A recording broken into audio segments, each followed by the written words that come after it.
আসসালামু আলাইকুম আরহামতুল্লাহ। প্রিয় এইচএসসি শিক্ষার্থী, আজকে আমি তোমাদের বরিশাল বোর্ড 2024 সালের স্পেশাল ফ্রেজেস অর ওয়ার্ডস এই প্রশ্নটি নিয়ে আলোকপাত করব। আর এখানে আমি কিছু তোমাদের টেকনিক বা কৌশলের কথা বলবো, যে বিষয়গুলি তোমরা আয়ত্তে আনলে খুব সহজেই এখানে 5-এ 5 পেয়ে যাবে। তাহলে আর দেরি কেন, চলো আজকের ক্লাসটি আর মনোযোগ সহকারে উপভোগ করি। Complete the sentences with suitable phrases or words given in the box. অর্থাৎ এই বক্স থেকে সঠিক শব্দ বা ফ্রেজ নিয়ে এই গ্যাপগুলো পূরণ করতে হবে। পরীক্ষা শুধু তোমরা উত্তর লিখবে, পুরো বক্তব্য পুরো সেন্টেন্স লেখার কোনো প্রয়োজন নেই। আর এই যে তোমার টেবিলটি, এটা উপরে দেওয়া থাকে, আমি আমার সুবিধাতে ডান পাশে নিয়েছি। বেগিং ইজ কোয়াইট ডিসগ্রেসফুল, অর্থাৎ ভিক্ষা করাটা সম্পূর্ণ কি অসম্মানের। আই থিঙ্ক, আমি মনে করি, হি নোজ, সে জানে, it very well. I think he knows it very well, সে আমি জানি সেটা ভালোভাবে জানে। He does start then do so, এখানে উড রাদার হবে। কখন উড রাদার হবে সেটি আমরা কিভাবে বুঝবো? যদি তোমরা দেখো যে গ্যাপের পূর্বে সাবজেক্ট আছে, তারপরে ভি1 আছে এবং একটু পরে দেন আছে, তাহলে সেখানে হয়ে যাবে would rather. He would rather start then do so, সে না খেয়ে মারা যাবে, তবু কি করবে না? ভিক্ষা করবে না। He would rather starve, starve হচ্ছে না খেয়ে মারা যাওয়া, অনাহারে থাকা, starve. He would rather starve then do so, সে মারা যাবে অর্থাৎ অনাহারে থাকবে, তবু কি করবে না? ভিক্ষা করবে না। We does stop cutting down trees, এখানে হ্যাভ টু হবে না হ্যাজ টু হবে? প্রিয় শিক্ষার্থী, সাবজেক্ট যদি হয় থার্ড পারসন সিঙ্গুলার নাম্বার, তাহলে সেখানে হয় হ্যাজ টু, এবং থার্ড পারসন সিঙ্গুলার নাম্বার না হলে সেখানে হবে হ্যাভ টু। এটা আমাদের মাথায় রাখতে হবে। তো এখানে সাবজেক্টে যেহেতু থার্ড পারসন সিঙ্গুলার নাম্বার নয়, অতএব এখানে কি হবে? হ্যাভ টু হবে।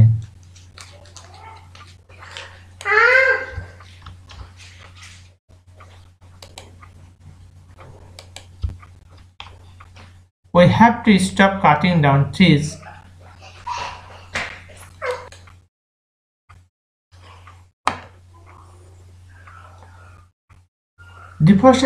Deforestation is detrimental to environment, অর্থাৎ ডিফরেশন বা বন উজাড় বা বন ধ্বংস পরিবেশের জন্য ক্ষতিকর। ডিট্রিমেন্টাল মানে হচ্ছে ক্ষতিকর। Dash he dash he is friendly and he can help you, এখানে যদি আমরা দেখি দুটি গ্যাপ রয়েছে, লাস্টে কোশ্চেন মার্ক আছে, তাহলে আমরা হর্স লাইক অথবা what does dot dot look like হয়। আর এখানে শিক্ষার্থীরা প্রায়শই দেখা যায় ঝামেলায় পড়ে যায়। সেক্ষেত্রে আমার পরামর্শ হচ্ছে হর্স লাইকটা কখন বলবে? যদি তুমি দেখো সেখানে ব্যক্তির আচরণ অথবা কেমন অর্থ প্রকাশ পায়, তাহলে সেখানে হর্স লাইক বসাবো। আর what does dot dot look like এটা কোথায় বসাবো? যখন আকার, আকৃতি, উচ্চতা, ওজন এমনের কোনো একটি বোঝাবে, তখন আমরা হোয়াট ডাজ লুক লাইক বসাবো। এখানে সি নাম্বার আমরা যেটি বসাবো তা হলো হর্স লাইক। কেন বসাবো সেটা একটু খেয়াল করো।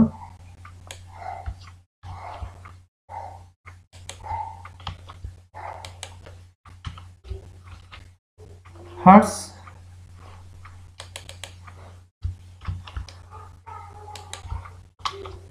হর্সি লাইক অর্থাৎ সে কেমন, he is friendly and he can help you, সে বন্ধুভাবাপন্ন and he can help you, এবং সে তোমাকে সাহায্য করতে পারে। এখানে তার ব্যবহারটা মূলত ফোকাস করা হয়েছে হর্স হি লাইক। আর হর্স লাইকটা মূলত দেখা যায় ব্যক্তির আচরণের ক্ষেত্রে বেশি প্রতিফলিত হয়। That is difficult to regain lost health, so we should always take care of health, এখানে হবে ইট। ইটটা কখন বসে সে বিষয়ে একটু বলি শোনো। তাহলে বাক্যের শুরুতে মূলত গ্যাপ থাকতে পারে এখানে, আর এটা মূলত বস্তু বা প্রাণীর ক্ষেত্রে বসে থাকে বা সিচুয়েশনের ক্ষেত্রে বসতে পারে। It is difficult to regain lost health, হারানো স্বাস্থ্যকে ফিরে পাওয়া বেশ কঠিন। So you should always take care of health, তাই আমাদের উচিত সবসময় স্বাস্থ্যের কিনা যত্ন নেওয়া। That's flows a river beside our village, এখানে আমরা বসাবো ডিয়ার। ডিয়ারটা মূলত বাক্যের শুরুতে বা শেষে থাকতে পারে এবং এটা স্থানকে ফোকাস করতে পারে। There flows a river beside our village, আমাদের গ্রামের পাশ দিয়ে একটা নদী প্রবাহিত হয়। The river is useful to us in many ways, নদী আমাদের অনেক উপায়ে কি উপকারী। দ্য রিভার ইজ ইউজফুল, নদী হচ্ছে উপকারী, টু আস আমাদের কাছে, ইন মেনি ওয়েজ বিভিন্ন উপায়ে, বিভিন্নভাবে। Have you seen a camel, তুমি কি একটা ক্যামেল উট দেখেছো? এখানে দুটি গ্যাপ দেওয়া আছে। প্রিয় শিক্ষার্থী, যদি দুটি গ্যাপ দেওয়া থাকে এবং সেখানে আকার, আকৃতি, উচ্চতা এমন থাকে, লাস্টে কোশ্চেন মার্ক থাকে, তাহলে সেখানে আমরা কি বসাই দেব? What does dot dot look like. আর এখানে সাবজেক্ট অবশ্যই থার্ড পারসন সিঙ্গুলার নাম্বার হবে।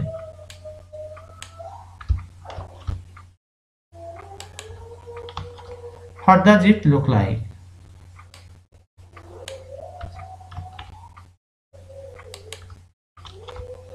অর্থটা কেমন হচ্ছে খেয়াল করো, যে have you seen a camel, তোমরা কি কখনো একটা উট দেখেছো? তোমরা কি একটা উট দেখেছো? What does it look like, এটা দেখতে কেমন, মানে এটার আকার, আকৃতি, উচ্চতা, এর আকার, আকৃতি অথবা উচ্চতার কথা বলা হচ্ছে, এটা কেমন। He can not express his ideas in Bangla, সে তার আইডিয়াটা বাংলাতেই বলতে পারে না। That's in English, let alone English. এই লেট অ্যালোনটি কখন বুঝবে সেটা হচ্ছে, আমি একটু বলি, খেয়াল করো।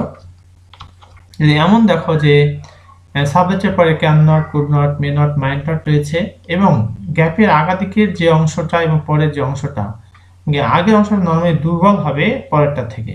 তো he can not express his ideas in Bangla, সে তার ধারণা তা বাংলাতেই ব্যক্ত করতে পারে না।